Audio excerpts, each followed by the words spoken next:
Hey there, have you ever met someone who could make you question everything you thought you knew about yourself without even trying? Well, buckle up, because today we're diving into the fascinating world of INFJ and their uncanny ability to shatter egos left and right. I'm talking about those rare individuals who seem to have a sixth sense for seeing right through our carefully constructed facade. So let's get into it and explore the 5 ways the INFJ breaks egos without even trying. You know, INFJ are often called the advocates or the counselors of the Myers-Briggs personality types. But let me tell you, they could just as easily be called the ego breakers. These intuitive feelers have a knack for getting under people's skin in the most unexpected ways. And the kicker, they're not even trying to do it. Now, before we dive in, let's get one thing straight. INFJ aren't out there on some ego-crushing rampage. Nope, that's not their style at all. In fact, most of the time they're just being their authentic selves. But there's something about their unique combination of traits that can really shake things up for the people around them. So what is it about INFJ that gives them this superpower? Well, it's a mix of their deep intuition, their ability to see beyond the surface, and their unwavering commitment to authenticity. When you put all that together, you've got a recipe for some serious ego-shaking action. But here's the thing, it's not always comfortable being on the receiving end of an INFJ's unintentional ego check. It can feel like they're peeling back layers you didn't even know you had. And let's be honest, who likes having their ego challenged, right? But stick with me, because by the end of this, you might just see why this INFJ superpower can be a gift in disguise. Alright, let's kick things off with our first way INFJ break egos without even trying. 1. The piercing gaze that sees right through you. Picture this: you're at a party, chatting away, feeling pretty good about yourself. Then, an INFJ joins the conversation. Suddenly you feel like you're standing naked in Times Square. What gives? Well, my friend, you've just experienced the INFJ's infamous piercing gaze. It's like they've got X-ray vision for the soul or something. And let me tell you, it can be downright unnerving. You see, INFJ have this uncanny ability to look past all the smoke and mirrors we put up. They're not fooled by the carefully crafted image we present to the world. Nope, they see right through to the core of who we really are. And sometimes that can feel like a real punch to the ego. But here's the kicker: they're not doing it on purpose. It's just how they're wired. INFJ are naturally tuned into the subtleties of human behavior. They pick up on the tiniest shifts in body language, the slightest changes in tone of voice. It's like they've got a built-in lie detector or something. And it's not just about spotting lies. INFJ can often sense the emotions and motivations that we're trying to hide even from ourselves. It's like they've got a direct line to our subconscious or something. Freaky, right? Now, imagine you're someone who's put a lot of effort into crafting a particular image. Maybe you're the life of the party, always cracking jokes and keeping things light. Or perhaps you're the tough guy who never lets anything get to you. Then along comes an INFJ who sees right through all that. Talk about an ego check. But here's the thing: INFJ aren't usually trying to call anyone out or make them feel exposed. They're just seeing what they see. It's as natural to them as breathing. And often they're not even aware of how their perceptiveness is affecting others. In fact, many INFJs struggle with this ability. They can feel overwhelmed by all the information they're picking up from others. It's like being bombarded with everyone's innermost thoughts and feelings all the time. Not exactly a walk in the park, if you ask me. So the next time you feel like an INFJ is looking right through you, remember, they're not trying to make you uncomfortable. They're just being themselves. And who knows, maybe having someone see the real you isn't such a bad thing after all. But hold on to your hats, folks, because we're just getting started. Let's move on to the second way INFJ break egos without even trying. 2. The authenticity that makes you question your own. Alright, let's talk about authenticity. You know that buzzword everyone's throwing around these days? Well, for INFJ, it's not just a buzzword, it's a way of life. And let me tell you, their unwavering commitment to being true to themselves can really throw other people for a loop. INFJ have this knack for being unapologetically themselves. They don't play games, they don't put on airs, and they sure as heck don't pretend to be something they're not. In a world where so many of us are constantly adjusting our personalities to fit in or get ahead, INFJs stand out like a sore thumb. And you know what? That can be pretty darn uncomfortable for the rest of us. Think about it. We live in a society that often rewards conformity. We're taught from a young age to fit in, to go with the flow, to not rock the boat. And many of us get pretty good at it. We learn to wear different masks for different situations, one for work, one for family, one for friends, it becomes second nature. Then along comes an INFJ, just being their authentic self in every situation.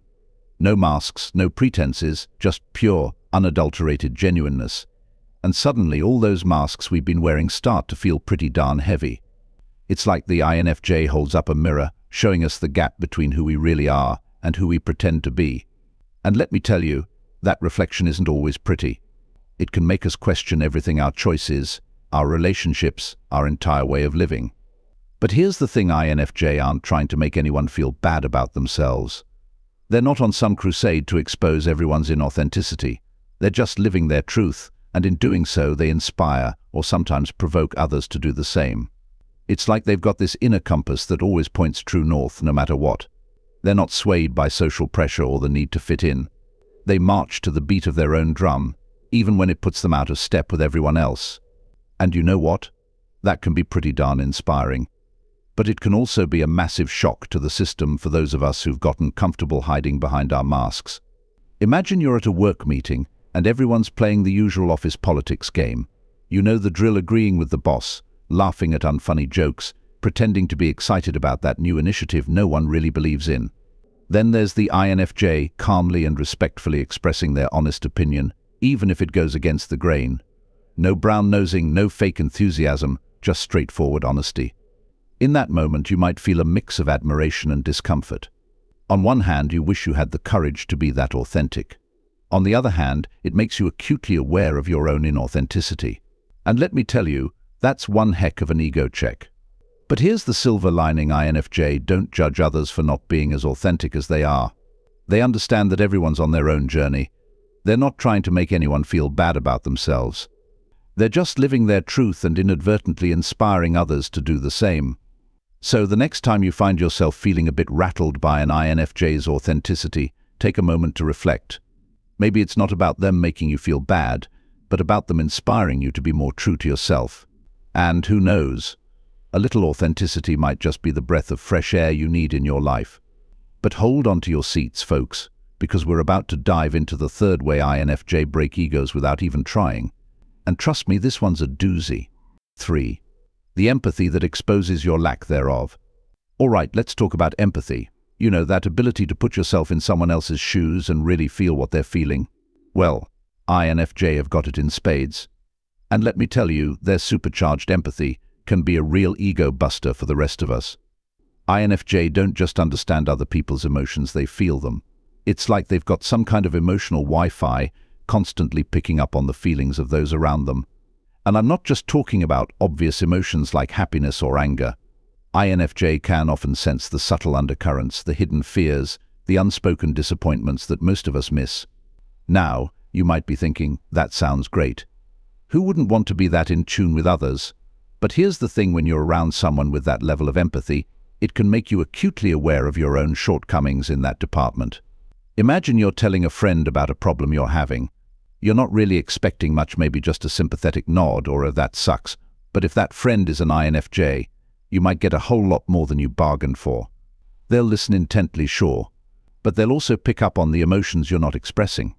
They might sense the underlying anxiety you're trying to hide or the hurt that you're covering up with anger. And before you know it, they're responding not just to your words, but to everything you're feeling but not saying. It can be a pretty overwhelming experience.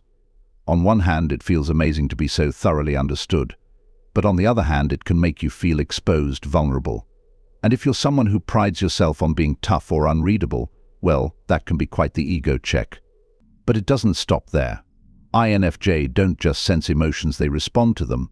They've got this innate drive to help, to heal, to make things better.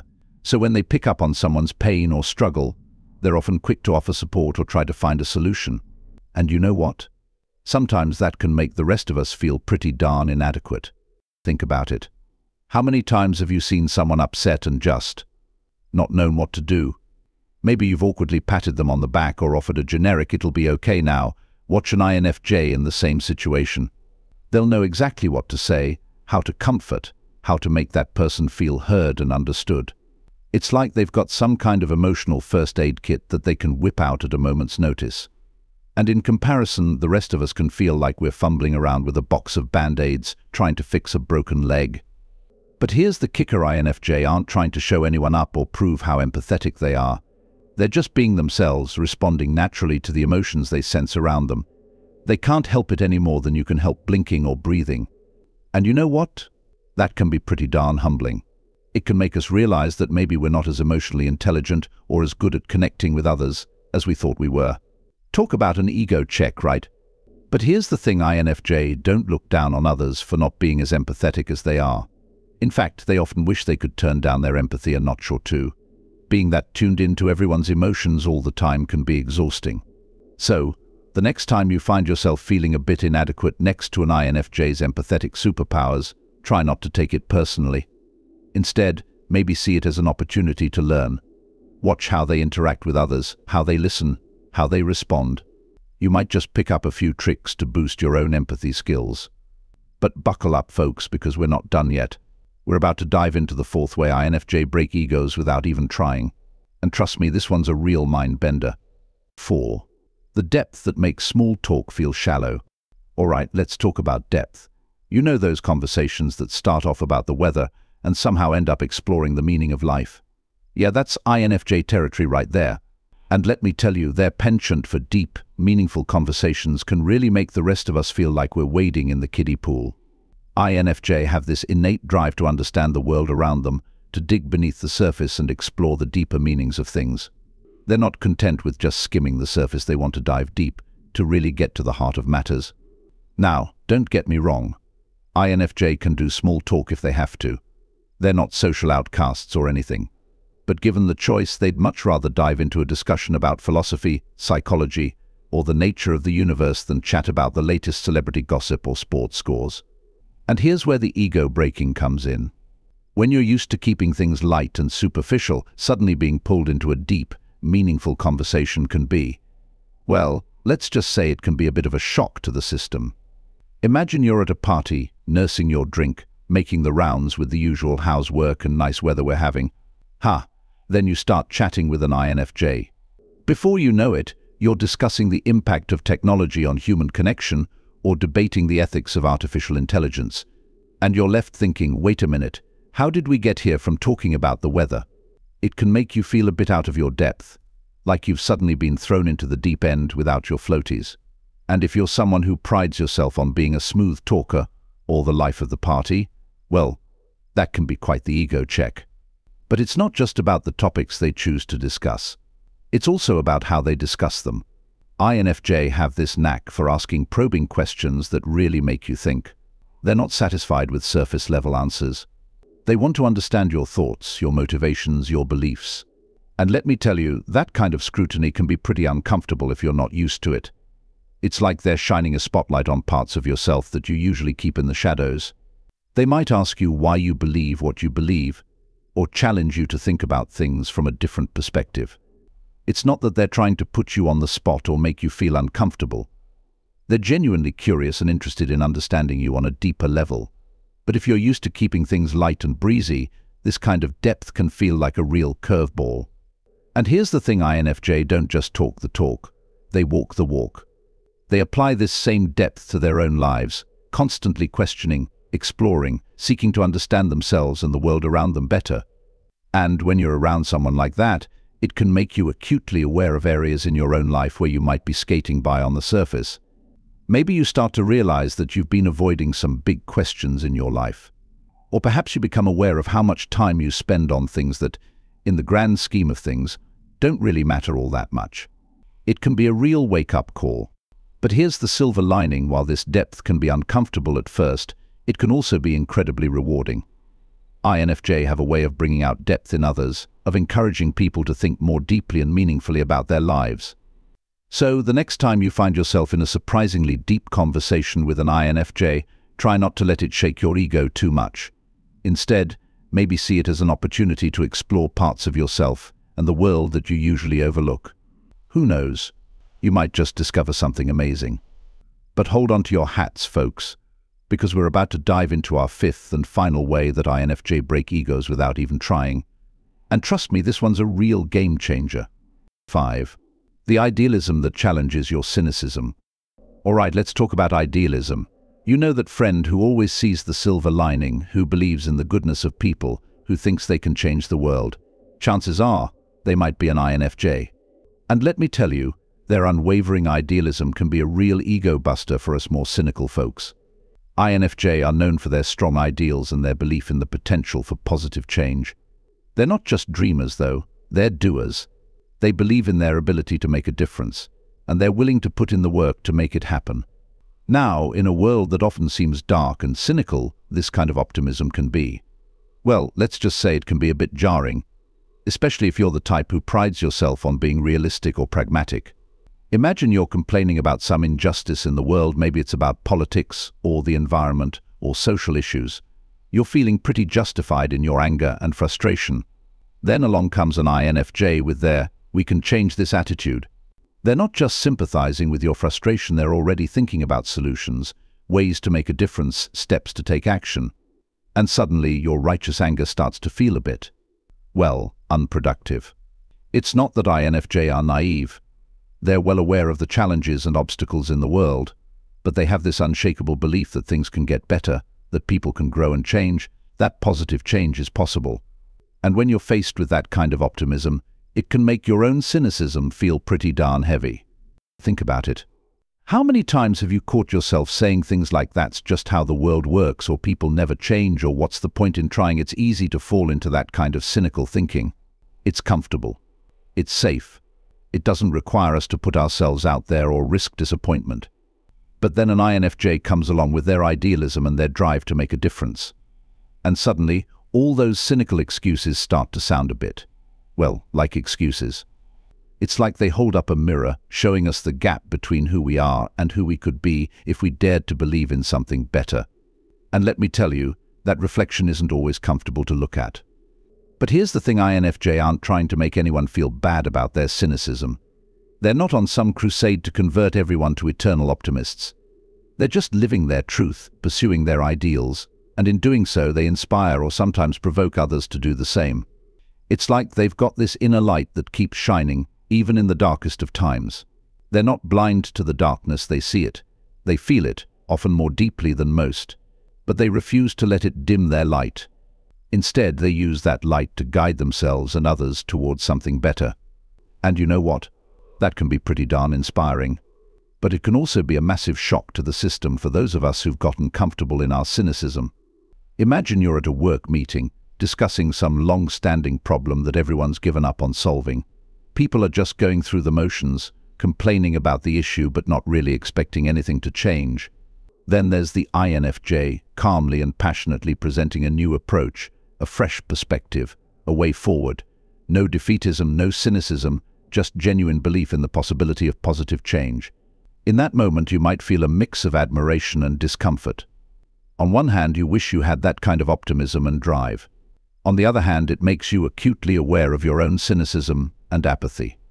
And let me tell you, that's one heck of an ego check. But here's the silver lining, INFJ, don't judge others for not being as idealistic as they are. They understand that everyone's on their own journey. They're not trying to make anyone feel bad about themselves. They're just living their truth and inadvertently inspiring others to reconnect with their own ideals. So, the next time you find yourself feeling a bit rattled by an INFJ's idealism, take a moment to reflect.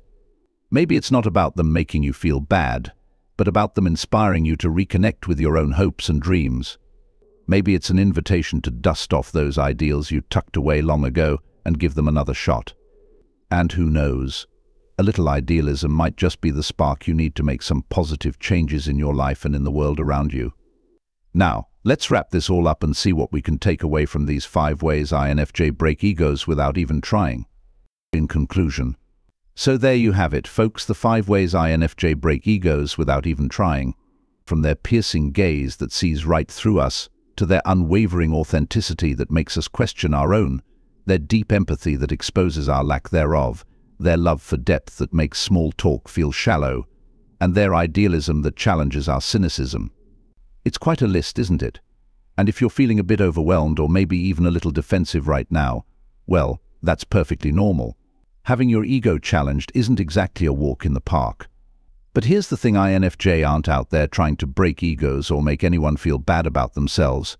They're just being who they are, living their truth, and navigating the world in the way that feels most natural to them. And you know what? Maybe that's the real lesson here. Maybe instead of seeing these INFJ traits as ego breakers, we could see them as invitations. Invitations to look a little deeper, to be a little more authentic, to feel a little more deeply, to think a little more profoundly, and to hope a little more profoundly, and to hope a little more boldly. Because let's face it, in a world that often encourages us to be shallow, fake, indifferent, superficial and cynical, couldn't we all use a little more of what INFJ bring to the table? So the next time you find yourself around an INFJ and you start feeling that familiar ego shake, try not to retreat into defensiveness. Instead, lean into it. Ask yourself what it is about their behavior that's making you uncomfortable. Is it showing you something about yourself that you've been avoiding? Is it challenging you to grow in some way? Remember, growth isn't always comfortable. Sometimes it requires us to face parts of ourselves we'd rather ignore. But that's where the real magic happens. And who knows, maybe by embracing these INFJ-inspired challenges, we might just become better versions of ourselves. More authentic, more empathetic, more thoughtful, more hopeful. And in a world that desperately needs all of those things, that wouldn't be such a bad thing, would it? So here's to the INFJ, the unintentional ego breakers, the champions of depth and authenticity, the empaths and the idealists. May they continue to challenge us, inspire us, and yes, sometimes make us a little uncomfortable. Because sometimes a little discomfort is exactly what we need to grow. And to all you non-INFJ out there, the next time you feel your ego taking a hit from one of these gentle soul shakers, remember, it's not about tearing you down. It's about inviting you to build yourself up in new and beautiful ways. So, are you ready to accept that invitation? Are you ready to look beyond your ego and see what amazing potential lies waiting to be unleashed? The INFJ are showing us the way. All we have to do is be brave enough to follow.